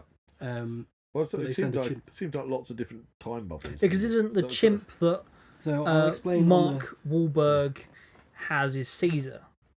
Is that right? It's never never explicitly explained. But Okay. I guess that could be a possibility. Because at the end of the film, they think that the chimp that arrives in the spaceship is their It's like kind their of like their god. their prophesized god, isn't Yeah. it? So I guess you could mould it into that, but so I'll illustrate what the Tim Burton Oh, timeline Tim is. Burton's. It's a shark underneath. Is that one? Oh, It's okay. its own thing. Its own So thing. that book tries to, in some way, piece it together, but Does it explain in the book that it's its own thing? Is that how it describes there's it? always if you read the beginning of that timeline of the Planet of the Apes, he explicitly states that these things are like they don't work. They're just how he puts them into chronological order. And a lot of them, if you flick it open, a lot of them will have like little asterisks with notes on. So at the bottom it will say note, and it will say this bit doesn't quite work, but this is where we put it. And Okay. absolutely fascinating. Okay. So if For anyone that likes Planet. So if we've got If not- the Tim Burton movie stand out by itself, Mhm. Yeah. then of course we hit the CGI movies. Yeah, don't last we? thing about this one, Tim Roth is really cool as Thade. Mm. Do you know who plays Thade's dad? Oh, it's Also called Zeus. Dr. Zeus. Dr. Zeus. Dr. Zeus. It's been a long time since I've seen the movie, so Have a guess. You got Helen Bonham Carter. You got the chap. Charlton Heston. Yes. That's it. It was him. Yes, that was. You've mentioned it. That was one of the. I know something. That was one of the highlights of me watching that because it was Charlton Heston. It's probably the best scene. Yeah. Brilliant. And then he says, "Damn you all to hell" is like his last line, which is quite funny. So yeah, Tim Roth is really cool. I think Mark Wahlberg was miscast. I don't think he really evokes like intelligent scientist astronaut man. Intelligence. Ouch. Oh. Ouch. It's true though, he's very wooden. Yeah, it's a bit of a. It's an interesting. I liked it as a kid. Okay, like you I said, enjoyed it. Like you said, It's a good Sunday afternoon movie. like you said about the whole fans not liking certain parts of Yeah. Mhm. the franchise.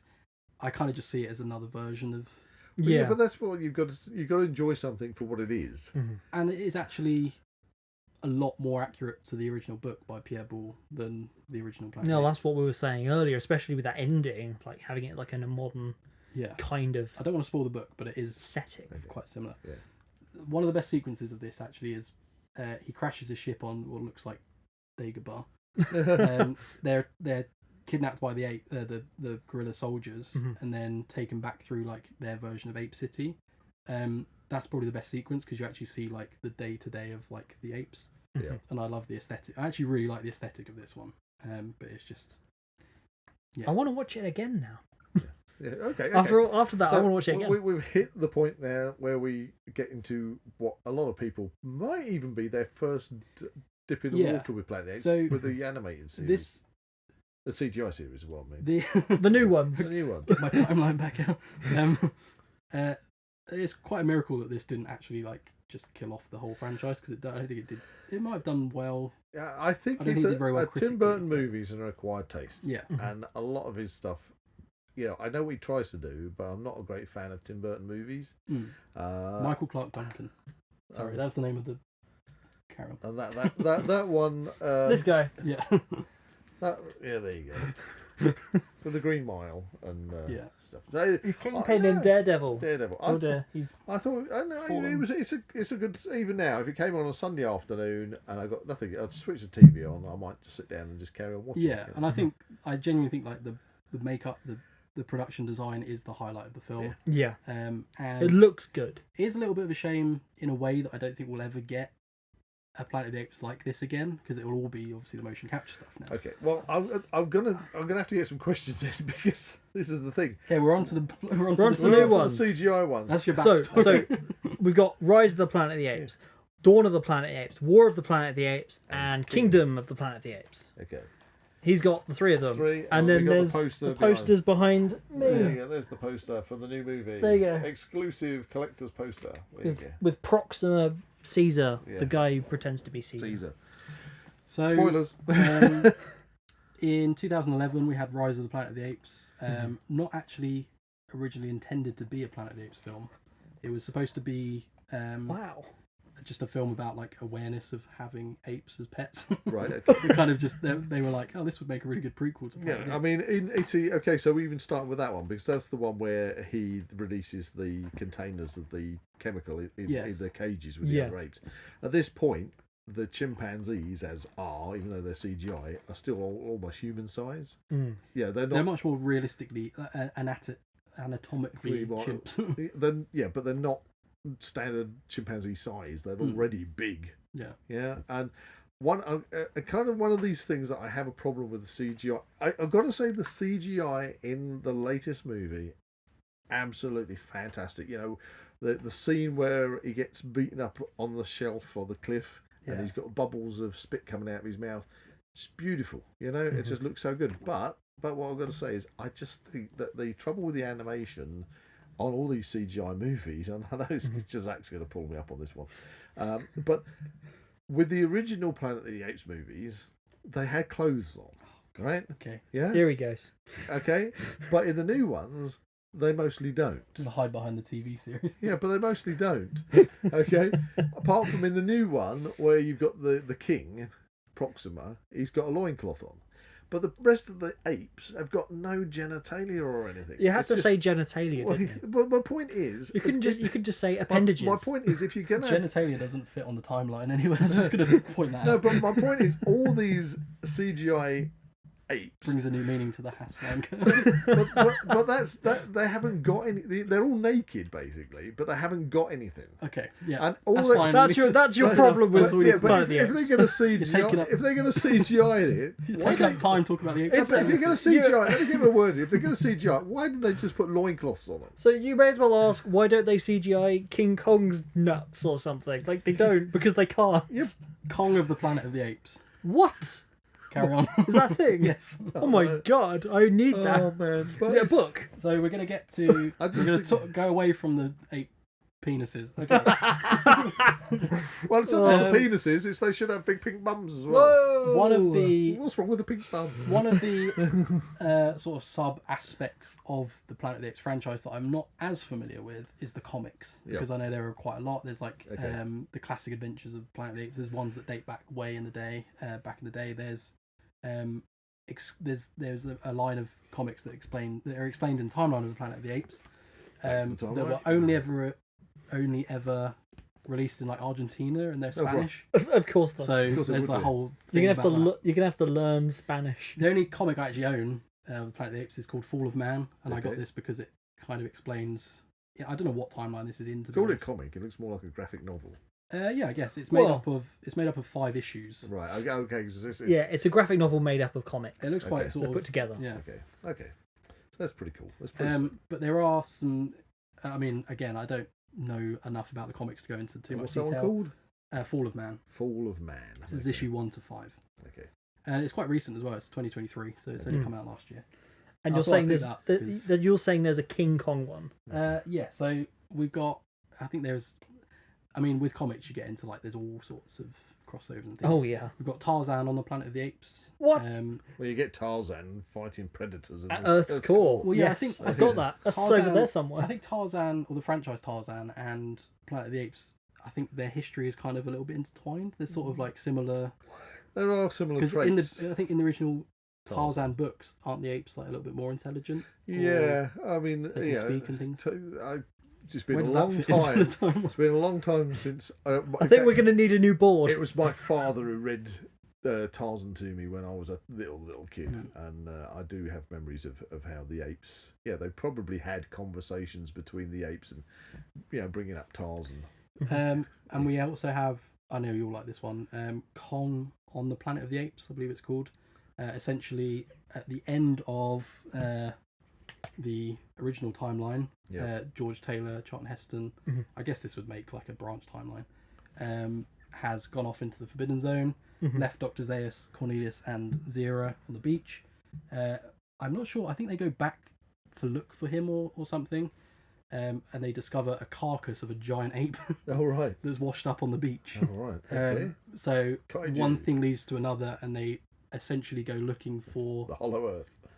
Well, they go looking for the Skull Island of the Planet of the Apes. So it's like a future Skull Island that's obviously still there because it's exists in that universe. Wow. Um, This is getting deeper and deeper into. This is so deep. This has Yeah. gone further into it. I mean, than there's I ever I imagined. think there's a line. Talk amongst yourselves while I find my thing. I'm going to say that I really liked Kingdom of the Planet of the Apes. I really did enjoy it. I It was I definitely. found my thing. Sorry. Alright. All right, last thing on that. For me, it was the best of the new films. Yeah, the other ones I just watched them and they were a bit of okay fun, but this one actually really did rock my socks. I really enjoyed it. The story was great. So Carry on, Jack. this will make you want to pick this up Yep. because I've barely scratched the surface. Okay. This little paragraph says Marvel's android gorillas and the aforementioned brains in jars present. Ape ninjas and the simian Santa Claus included. 4 different giant apes accounted for. Sentient gibbons and mandrills and baboons and bonobons, oh my. All here. Taylor's 2 daughters, yep. Breck's 3 first names, here as well. 3 explanations for the plague, incorporated as 1. Ape Slayer, Martian apes, monstrous rodents, funky monkeys, and other bizarre characters and creatures. Got 'em all. 3 different alien invasions, including a visit from alien nations, Tectonus refugees. Like the old Prego spaghetti sauce commercial used to say, it's all in there. Wow. So they've So I barely really even Wow, scratched the surface. Okay. Okay. that is amazing. So I've got to say we've got to round this off kind of towards the new set of movies, which are Yes. the CGI ones. So what are your thoughts on them? So, I think the Rise of the Planet of the Apes, is, as much as I really like it, it's probably like the weaker of them. I remember watching it not too long ago, and for me, the CGI looked really dated. No, Now, now, I think it still looks good. Genuinely, I think it still looks good. There are elements. Obviously, it was made over 10 years ago, so crikey, that long ago. it was 2011, so 13 years ago. Oh no, I'm old. Like, even watching like sort of behind the scenes, how they got that. They lined up cameras all down that bridge to get all of the motion capture correct. Like, it's quite a fascinating sort of making of. Right. Andy Serkis, I think, is really good as Caesar. I remember watching the Rise of the Planet of the Apes and thinking it was just a prequel to the original one. And then obviously Dawn of the Planet of the Apes came out, which is similar actually to Battle of the Planet of the Apes in that you've got like a human faction of Yeah, you've got like the remnants of humans. Oh, what's it? Woody Harrelson, is it? Woody Harrelson. No, that's of the Planet of the War. Apes. Right. Okay. You got these confused the other day. Right. Okay. But Dawn Maybe is, the second one. I Dawn's haven't Gary really... Oldman, isn't it? Gary Oldman's. Oh, hang on a second. So he got a lot of armament, and he's living in a tower block or something. They live in like a. Is it like a church? Or Right. Like a, but it's human buildings. yeah. The apes they're still. And Caesar's still in his like forest that he was in at the end of the first one. Yeah. is that the one where they're trying to get the electric turbine working? Yes, they need power. And they need from the apes to go down and unblock but it. the apes don't want them Get To get power. or to just be in their vicinity because Right, okay. they're worried. Mhm. Cobra Okay, is the so- one who's against it. Right. and Okay. So I can't. Then I they get remember guns. Yeah. Then- Rise of the Planet of the Apes is That's the one with Woody Harrelson. Then that's No. James Franco. we're still on the That's James first. Franco. We're still on the second one. Rise of the Planet of the Apes. Right, okay. That's the first one. The first one, Rise of the Planet of the Apes, First one, Rise of the Planet. Second one. is similar to Conquest of the Planet Okay. of the Apes in that it Caesar's kind of rise to power. Mhm. Dawn of the Planet of the Apes is very similar to Battle for the Planet of the Apes. Yeah, well, it's kind of like that contention between them coexisting. Yeah, and then War for the Planet of the Apes kind of rounds off Caesar's arc, Okay. Yeah. and we're left at the end of that with a child called Nova, Mhm. Right. and that's I mean it was supposed to then set up just the apes being Yeah, Wars because of Earth. that was the thing. Cause the end of that is like, also have the factions of the humans, like basically wiping each other out. and they're starting to lose their speech as well. 'cause of the Exactly. virus, Yes. Okay. Because doesn't the kid give? No, it's via a teddy bear, isn't it? The teddy bear has like the virus on it, and then Woody Harrelson has yeah. that, Starts to, yeah. and then he goes dumb, and then he like doesn't Caesar like leave him a gun or something? Yeah, I think he shoots himself. doesn't he? Yeah. And then obviously now Now as we of a have- couple of weeks ago, we had Kingdom of the Planet Right. of the Apes. Yay! What did you think of that? Finally, you might answer my question. You asked me that question. Take it. an Take hour me and a an half. hour and a half. Love it. Every I thought I'd second. give a bit of context. Okay, before. okay. This was content. Now we can get onto the podcast, Buzz. I liked it. Yay! I liked it.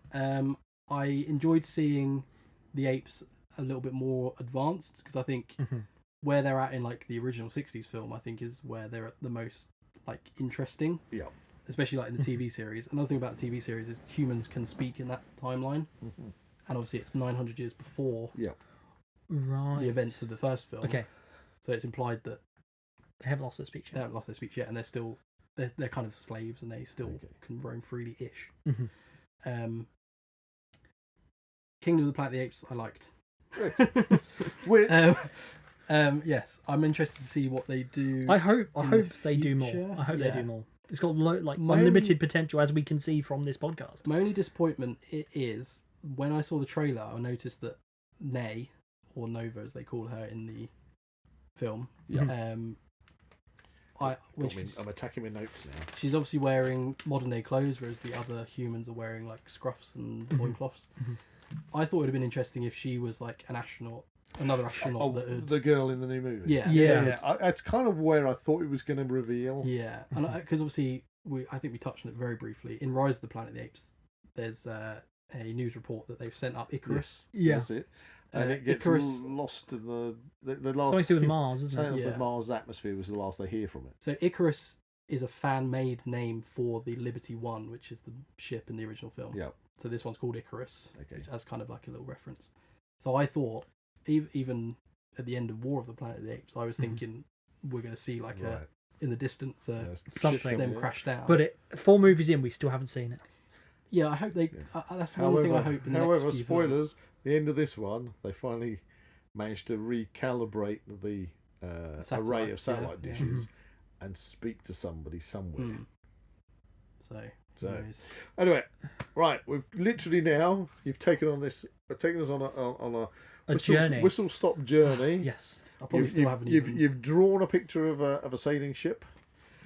We've worn 8 masks and Yeah. a Charlton Heston. So this is bringing me up to 6 quick fire We questions. also have a quiz. We have a quiz. We have a quiz as well. We have a quiz. For those still listening. I'm going to get He my said this 6 should be- quick. Well, I'm going to get my 6 quick fire questions out. You're like, okay. we'll keep this under an hour. Nah, it's fine. Just go. It's 100 episode It's spectacular. 100. yeah. People can stop and come back to it. It doesn't matter. Yeah. Okay, so No, watch it entire. are you It's happy to answer my 6 quick fire questions? Yes. Do. Is this now become Planet of the Apes canon? You have Okay. to watch this as part of the series. Yes. So, okay, here we go. We were just Question we did have Charlton Heston and Apes. question number 1, Jack. Okay, Oh Christ! I need to get out more. out of the Planet of the Apes franchise, who's your favourite character? Alan Verdon or maybe General Urko or Okay. Ursus. I mean, they're kind of the same character. Just Are they played by the same guy? I don't think so. How Okay. can you tell? Yeah, I think they reuse his mask. They definitely reuse his hat. Okay. I'm going to say Alan Verdon. Okay, out of the whole of the Planet of the Apes, I've got to keep having to say the whole because there's so much more of it than we put into. What's your favourite scene? Ooh, What stands out, makes you go, oh, I love favourite that scene. That is tricky. I think I'm going to go for one in the films and then one in the expanded media. Okay, hit us with it. One in the film, I think, is when we see Caesar in Conquest of the Planet of the Apes, so the Roddy McDowall Caesar, Yes. rallying the ape troops, and then he's got like a big flame behind him. And Is that towards the end of the movie? yes, so he's finally sort of seized power. Yeah. Okay. That's a really cool scene. Or obviously the end of the original. Uh, Oh, and one from the expanded one. okay. What about the end of Beneath the Planet of the Apes? Because it's so ridiculous. It's not, Yes. it's Or not your striking. question, Jack. I'm Zach. I'm Zach. We do look It's quite Jack's similar. question, not yours. Zach is from another timeline. Yes. Yeah, I'm the alternate timeline of him. You're the ginger timeline. He's the Ursus, I'm the Urko. Yeah, he's the Zayas. Dr. Zeus. Dr. Dr. Zayas. Dr. Zayas. Right, okay. Expanded media. Oh, expanded media. The Unknown Ape, the short story in Tales of the Forbidden Zone, when all the basically like All the Avengers characters. Endgame happens. Okay. All the characters from the franchise burst through a door for some reason. So, question number 3, Jack.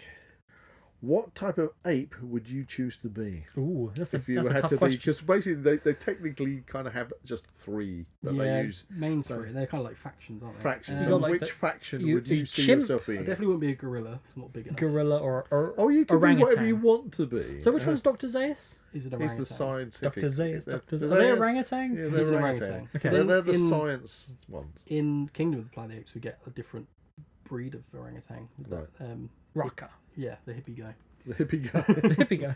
He's the last follower of Caesar. Yeah. Okay. So Um, yeah, answer the question. Okay, this is 6 quick I fire still reckon questions. he's There is alive. a clue in the title. Does it have to be an ape? I'm really. It's a which. Just say ape. That's the question. Oh, I'm going to be a human astronaut. No, you're not going to be human astronaut. What That ape, always ends in lobotomy or death. if you had to be in the ape factions, which faction would you choose? Orangutan. You'd be an orangutan. I'd be the one making all the decisions Okay. on the timeline future. Okay. You live in the world of Planet of the Apes. Which okay? one? Doesn't really matter. Yeah, which one specifically? What would you make? Which timeline? Come on, what would you make? Peace or war? Depends what timeline I'm in. The original If I'm in- timeline. If I'm in the world of Planet of the Apes, Yeah. am I making peace or Or war? war? That's it. War. More Okay. fun. He's Cobra. He's being Cobra. Yeah. Okay. I've also I've got a bit of trivia that you'll like.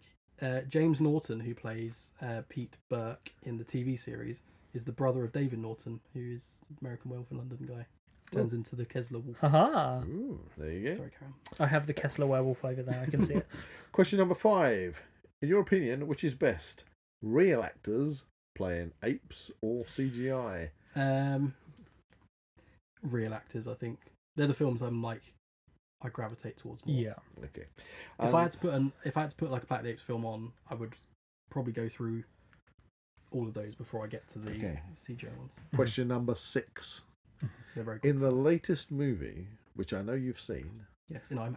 in IMAX, what do you think they were looking at through the telescope? Ooh. I mean, it's implied. I guess implied at the end it would be the satellites, wouldn't it? Possibly. Yeah. Well, I kind of thought initially it was the moon because it's such a Or bright light. Is it? Are they looking at the Hasslein curve? That's where they need to Or they're go. like, or, oh, or, are they looking at your whiteboard? They might, yeah. You are the Hasslein Someone needs curve. to edit that scene. It's just your face. Or, as you say, implied, is it some kind of space station or something? You know, so I just really, I think in the subsequent films, I think it would be really cool to do, like you say, something like a bit more wacky and a bit more out there, Like beneath the planet. yeah, something along those lines, or even just having like more astronauts turn up, or just something to kind of spice it up. I'm yeah. hedging my bets that it's some kind of space station. Yeah, That Moonites. Moonites. They have Moonites. Abraham Lincoln from the end of from the 2001. Anyway, that was my 6. Not quite so quick, but more quick fire questions. What do you think about the end of the 2001 Planet of the Apes, the Abraham Lincoln? I can't believe that's Oh, actually what you're it's talking called. about the Tim Burton movie. Yes. I've actually been to the Lincoln Memorial. It doesn't look like that. Because I got blown up in Civil War the other day. It did. My interpretation was that Thade at some point had gone back in time and rewritten history, but I don't know. Okay. I don't think they thought about it that much. Personally, okay, so this is just He's not on Earth. I didn't really think about it. Okay, the way I interpreted it when I saw the movie Yeah. was he was trying to get back to his timeline, Yeah. his Earth, Yeah. and I think this vortex thing that they are studying, Mm-hmm.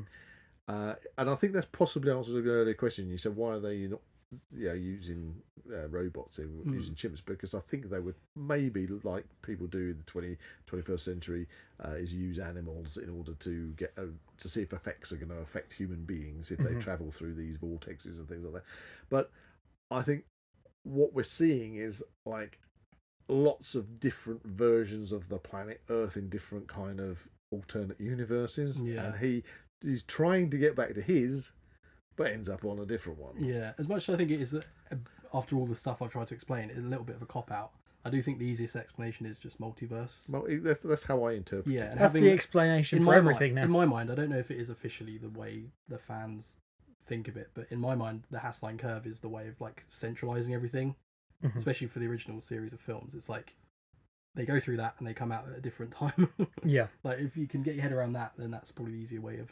Well, we can't. We get into depth about time travel, but we explained that if Listen to that because episode. this is the time travel episode. But because if you can travel near to or at the speed of light, you can time it for you slows down within your capsule compared to the relative time of whatever's outside. So if something outside is it's like two trains passing. If one is going at 100 miles an hour and one's going at 60 miles an hour, and the 100 miles an hour passes the 60 mile an hour one, relative, the time is one of them is only travelling 40 miles an hour slower.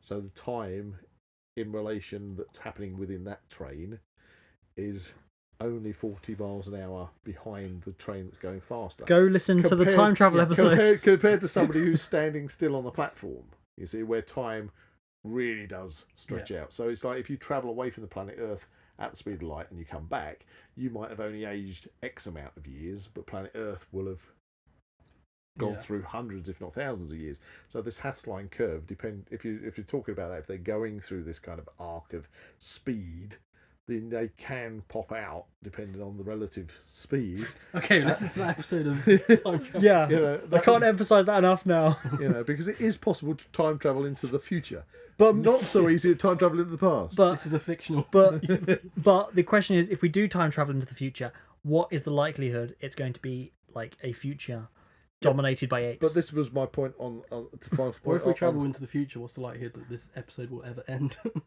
Ooh. It's quite a good Ouch. You're getting bored now. No, my point was that because Mark Wahlberg travels to a point which is technically, would you say that was modern day or? Well, Right, the policemen are wearing like It's modern modern day. police- But, Well, it would be modern day to us, but not modern day to him Him. because he's from 2029. Yeah, that's So what I yeah, was he'd gonna technically say. be kind of in He would his... still be in the past, Yeah, but yeah. a different past to the one he came from. Yeah. Although we don't ever see Earth in that 2029, so it could No, be no, that no. would just be how it looks. We don't know. But Maybe. his Earth would have been populated by humans. That's the point. Yeah, at that yeah. time period. So he's gone back to an alternative. Or they just Earth. didn't notice until that point. Everyone was I just thought it was cool. But it's interesting because if you're going to have Maybe he is the if obscurity. you're going to have Yeah. alternate Earths, Do you want to? alternate timelines, then we should throw up that you could quite easily just have dinosaurs that have, if they hadn't been not destroyed by the asteroid, Mhm. that we should The have. actual. Where's the We could have a timeline whole book new gone? planet of the dinosaurs. Oh, where's the timeline book gone, guys? Oh, you had it. I It's haven't moved it. timelined off. That's the Bible of my Oh my whole God. existence. I don't know. You've lost You had it on your lap. I had it. Have you got it behind your whiteboard? Where is it? I've only got the lexicon. You Oh, haven't I see, given- I've got it. Okay. Oh, he's put it back in his box. It went through the curve. Timey-wimey. It went through the It's a curve, different guys. book from a different universe. What are you doing, Zach? Oh, Heston fell down.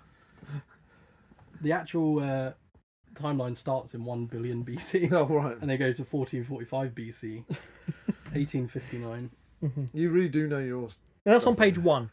That's on page I 1. think I think officially at this point, since this is a superfan episode, I think we have to have a vote. Is Jack a superfan? I think that's unanimous. Yeah, I think it is. I...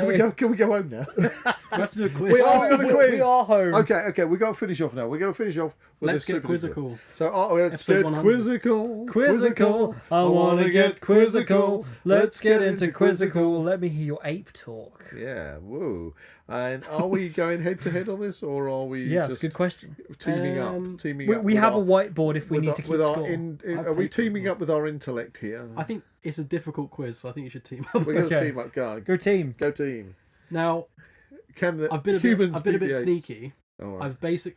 I've made up everything. I'm joking. Made up I'm joking. Lol, it was an April Fool's. He's taken one of these books. That is... I'm joking. I've tried to mention all of these at some point in the podcast. So Oh, look, he's been sneaky. hopefully were you you're paying paying attention? I wasn't paying attention. No. I was over this side. I was over this side of the screen, nodding off. So if you were paying full attention, you should know the answers to all of these. Okay. Oh, Question jeez. 1 is 10. Is it multiple choice? No. Oh dear. Okay. What is the only of the original series of 5 films Yep. not to feature Roddy McDowall?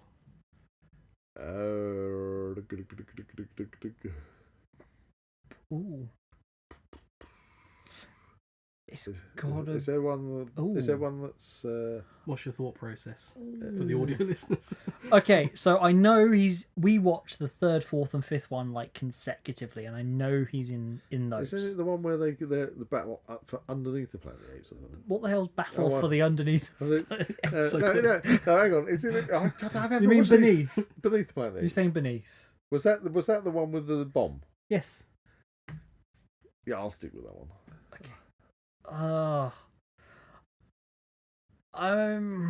Yeah, okay. I mean, it's the most plausible to not have him in it.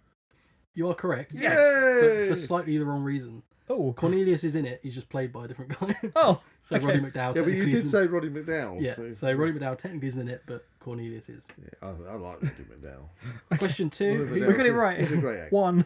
Question 2. Who plays Thade's father named Zaius in the Tim Burton film from 2001? Well, that's Yeah. And for our audio listeners, for our audio listeners. It's Charlton Heston. Charlton Heston. There you Okay. are. Take your hands off me, you damn Pause. Pause. Take your dirty hands off me, you damn dirty that ape. is completely wrong. I don't care. Question 3. I'm quoting from one of the books. Question What's it 3. all to the Which timeline? timeline? Question 3. Question 3. According to the proposed timeline, Oh, God. who crashes further into the future? George Taylor or Alan Verdon? George Taylor. We should have been paying attention. I think we should. I've hidden the timeline as well, so you Yeah, can't see he's it. telling it. He's- You haven't written on it. Or maybe you did. George Taylor. Wait, okay. So we got to establish who Alan Verdon was.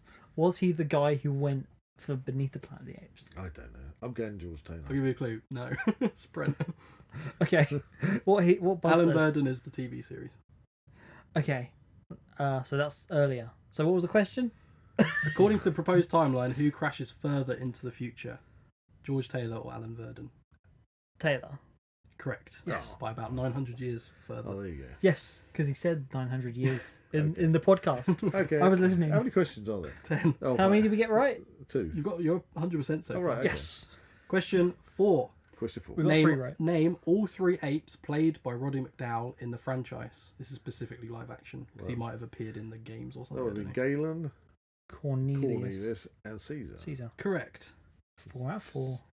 We Question are 5. Fans. You've become ape experts Ape. through this podcast. Apex. Apex. Well, You don't know where to go with that. No, I didn't. Okay. Question 5. In what year do Zera, Cornelius, and Milo arrive on Earth after a shockwave from the Alpha Omega bomb sends them back in time through the Hasslein curve? Oh, was that 1981? 82? It would have to be in the future from when, from the time period that I people are don't watching the movie, know. because it'd be set in the near future. I don't know. This is on you. It's 80 something. 80 something. I think it's low 80s. We can Low narrow 80s? it down to I would that. say 82. Is that what you're looking in? Or could it be 80? It could be 81. Ah, 81. Incorrect. Oh, what was it? 1973. Really? We were way off. So they Wait, crash. wait. I believe they crash it a year after George left. Right. Okay. Oh no, we're So one down. in like Maybe I was- human time, they've seen a ship go up, and then a year later, one come down with apes in it. Oh, right. Okay. It's 1980 that Verdon leaves Earth. Right. Okay. That's See, might you be why should you got have a bit been confused. paying attention. Verdon Should and have paid Bert. attention. Number 6, question 6. ALZ 112 and ALZ 113 is also known as what? Let's see. So I'll give you a clue. This is more for the later films. The later- Are we talking? Ooh. Are we Oh, wait, hang on a minute. wait. Is that ALZ the? has a clue. Is this not the virus? It's the is it? virus. It's the virus. What's it called? The virus. It's the first virus which Caesar It's gets. the Dum Dum virus. And then the second one that's the Dum Dum virus, isn't it? Yeah, it's the one that Also known as what? anti-Alzheimer's. Fraxoin. No, The wheels have fallen off, Oh, guys. That's Fraxoin's Doctor that's Who. Doctor Who. Oh, goodness gracious! It's quite straightforward. Bad disease. You ready to say? Go on then. It's the simian flu, Damn it! Oh, the simian. an artificially created retrovirus. apparently. Okay, which is what we're probably all going to get in the next pandemic. Anyway. Oh dear. Okay, number 7. Number 7. In Conquest of the Planet of the Apes, it is explained that all dogs and cats were killed within a few months by a virus brought down from space. But what year did this occur? 1973. Oh, You're you just. close. No. This is why the timeline doesn't make sense. Oh right, Oh. 1976 then. Was it You were some? closer with your first Was it one 83? before. this. 83. Yeah, 83. Yes! 83. All right. Did we get that right? You got half a point. Yeah, I'm half a keeping, point. keeping score. 4.5, I think. Just throwing darts at the dartboard in that one. Question number 8. Kingdom of the Planet of the Apes Okay. marks how many official live-action films in the Planet of the Apes franchise? But I'm not going to include the telefilms, so this is just... Okay. So, I'll do the question again. Kingdom of the Planet of the Apes marks how many official live-action films in the Planet of the Apes franchise? Planet, Beneath, Escape, Conquest, Battle, Tim Burton, Rise, Dawn, War, Kingdom. 10. Correct, I've got 10. Whoa, well, I'll give you a round of applause for that, Zach. I'm good with my films. Naming all I of think those. it's technically 16 if you count the... We don't telefilms. count. They don't do the telly movies. No, I do. he does. He does. He's, they're he's really a pure, good. Super fan. he's a Because they're pure, really he's a good. purist. Super fan. And you get more Galen, so... He loves his Galen. Question 9. This is nearly impossible, so good luck with this one. Okay. What is the final line spoken by an unseen narrator at the climax of Beneath the Planet of the Apes? Oh no. Isn't that what you keep saying about The final line. Then ended the little green It was, planet. it was like, it was... Oh, I don't know. Does it have to be word perfect? I'll give you like close enough. It You get the same sort of vibe. Little green was then a planet. small green planet died. Yeah, I'll give you that. What was it? So in one of countless billions of galaxies in the universe lies a medium-sized star, and one of its satellites, a green and insignificant planet, is now dead. All right. See, I love that. I love that ending. The fact So that brutal.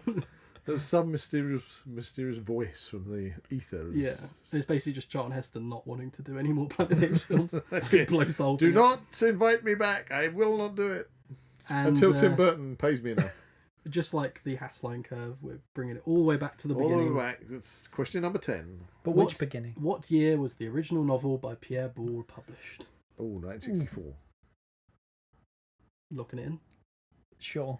1963. Damn it! Honestly, I was counting on you. Oh, The well last done, though. minute. I Good. thought I'd remembered that one. I thought you'd. I didn't think you'd do as well as you did, but you did. Did we pass? You passed the ape test. Okay, we are fans. Yeah. But maybe not super fans. Not as fan. No, you have proven yourself, Jack, to be one of the ultimate Planet of the Apes fans. Okay. So recommendations from me, if you're a Planet of the Apes, or if you wanted to get into the franchise, Mhm. obviously the original series of films. Yep. More accessibly, you can watch the later trilogy now. Quadrilogy. Pick up Timeline of the Planet of the Apes if you want to be an absolute proper nerd. Tales from the Forbidden Zone is really good, and definitely, if you're going to take anything away from this, watch the TV series because it's really good. Which leaves us. Noted. That's the Which- live-action TV series, which- not to be confused with the animated series. With There you go. You've heard it here. Which leaves us with one last thing. Which is Wisdom of the week. Now, I've tried to get Wisdom of the Week to be kind of like AP themed. AP theme. Okay. Really, I was joking. Okay.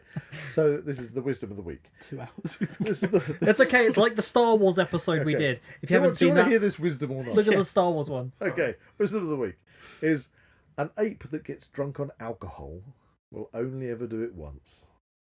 Thus, it's far more intelligent than most humans.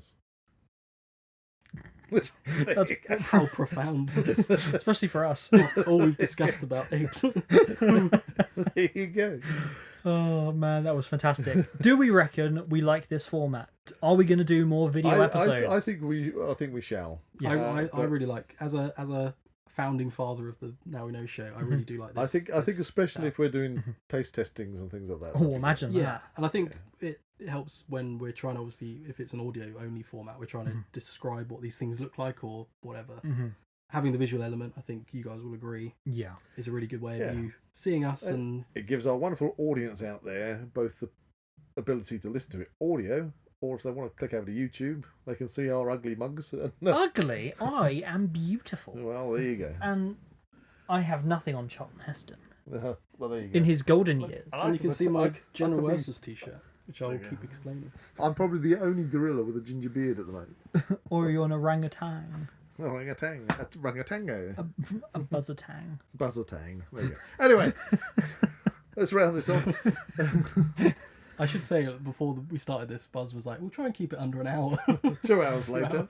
That's fine, I can put it in fast forward. It's been fantastic. Thank you, Jack, for coming in and taking on this absolutely amazingly in-depth Yes, look into the franchise of Planet of the Apes. Is there anything you've learnt from this podcast? All everything. What's your favourite fact that I've taught you about the Planet That of the Apes there is a franchise? King Kong graphic novel.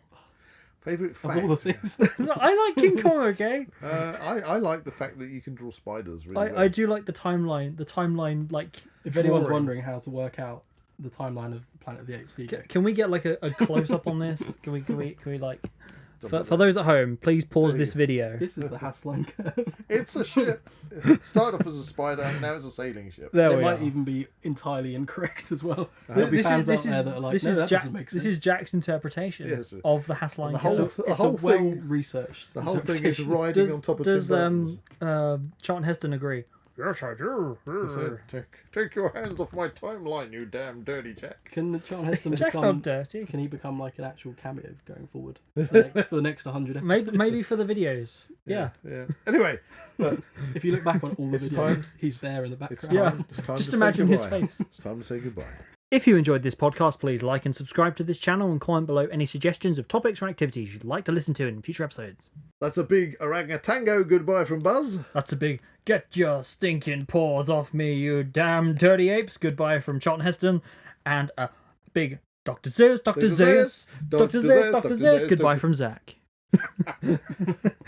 Oh dear, Jack doesn't know what to do. Oh, and a Planet of the Apes goodbye from Jack.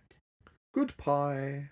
You can find the Now We Know Show podcast on YouTube, Spotify, Amazon Music, and Apple Podcasts. Keep up to date with everything ZWP on Facebook and Instagram, or visit the Zak Wylde Productions website at www.zakwyldeproductions.com. And remember to join us on Patreon or become a YouTube member for early access content and exclusive episodes.